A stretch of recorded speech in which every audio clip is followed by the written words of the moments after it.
Loudness is our human perception of amplitude and uses the measurement of decibels.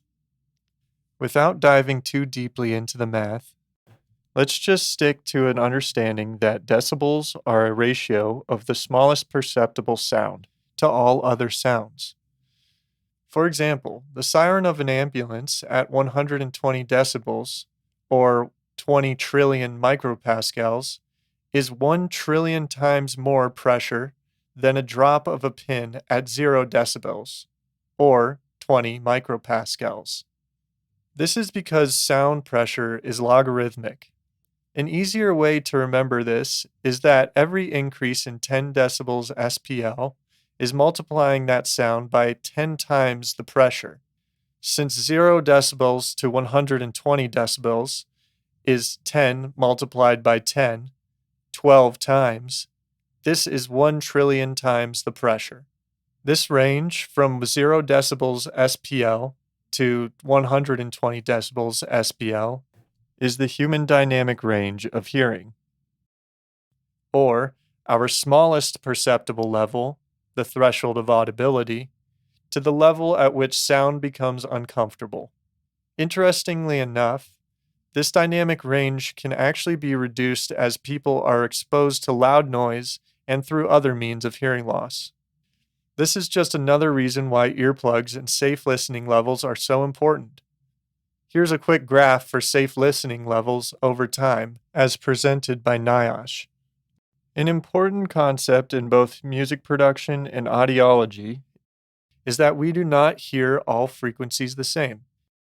What I'm referring to here is that we do not detect each frequency with equal sensitivity, or what is known as loudness perception. In other words, some frequencies need to be played at different intensities in order for us to perceive them as equally loud. As we turn the volume up on our speakers, all of the frequencies that are played will become more transparent to us, and the music will sound more full.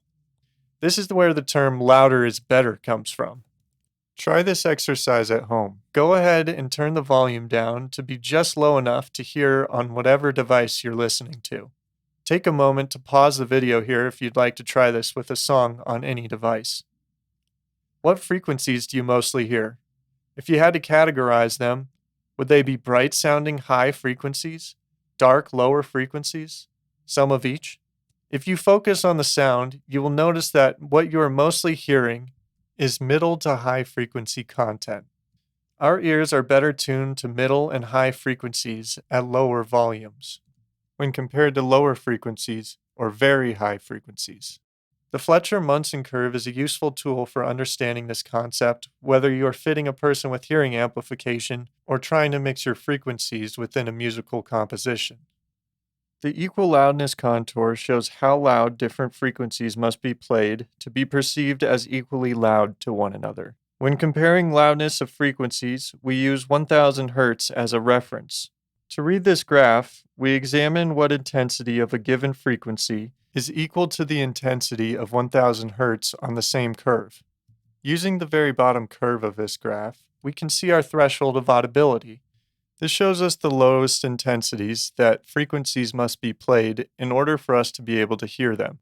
As you can see, low frequencies must be played much louder in order for us to actually hear them. At 30 Hz, sound needs to be played at an intensity of around 60 dB SPL for us to perceive it as the same loudness as 1000 Hz at 0 dB SPL. As we increase the intensity, we are more easily able to hear each frequency. Hence, we have what we call in music fullness. It's not as important to understand the exact numbers as it is just understanding the concept. We need sound to be amplified to greater volumes at lower frequencies and very high frequencies in order for us to be able to hear those frequencies. If you are enjoying this content or find it helpful to you at all, please be sure to hit that like and subscribe button below. Using another plugin called FabFilter Pro MB, or multiband, let's hear the concept of loudness perception in action. Again, you have frequency along the x-axis and output in decibels along the y-axis. Here I have one of my songs called Undefined, which I've divided into several frequency bands, which we will listen to individually.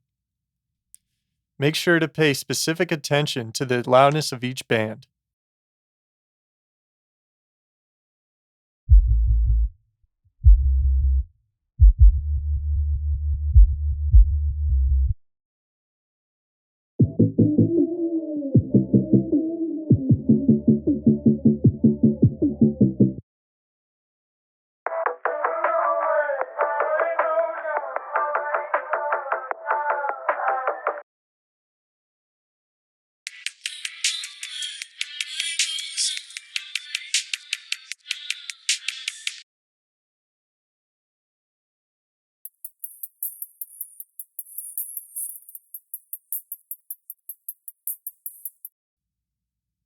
Notice how there's just as much energy in the low and very high frequencies, but these particular bands seem quieter to our ears?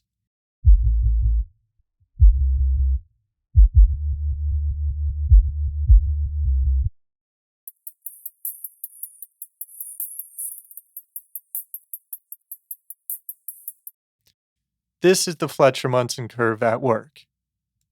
Take one last listen to this song in its full context, isolating each frequency range in your mind while you listen, and try to take notes of which frequency bands stand out to you, or you hear with the most ease.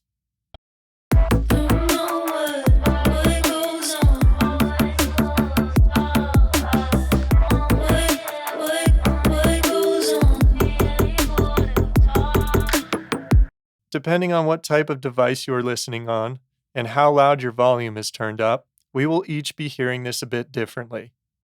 But nonetheless, the concept of human loudness perception applies for all of us. Thanks again for tuning in. We'll catch you next time.